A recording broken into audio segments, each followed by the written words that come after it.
vocês verem aí que no vídeo de hoje eu simplesmente consertei, fiz arte. Ou tentei fazer arte ou conserto.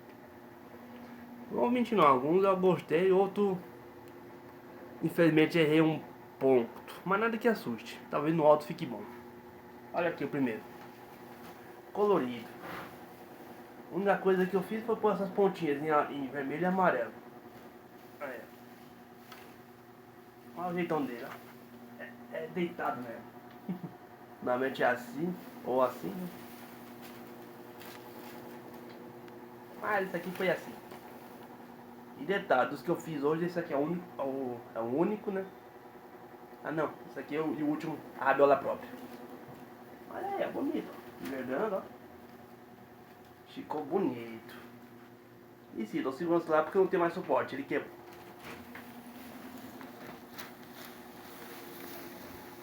Esse de hoje eu fiz arte. Aí, ó.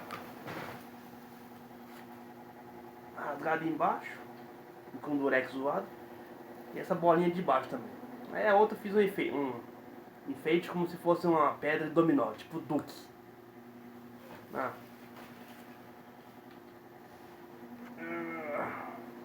Como falei no anterior, isso aqui é a rabiola não é dele, é a rabiola aleatória. Mas tá aí, ó, arrumadinho. Esse ficou bom, né?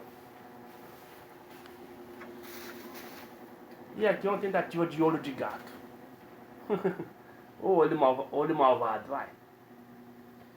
Até pensei em fazer uma boquinha aí embaixo, igual vi um tipo no Instagram, mas não. Só os olhinhos tá bom. Esse aqui como eu falei, né? Esse detalhe aqui, ó. Vamos aí.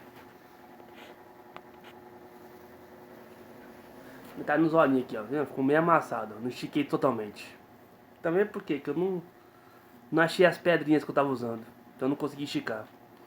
Usar um durex e um suporte médio aqui que eu achei. Não foi tão suficiente.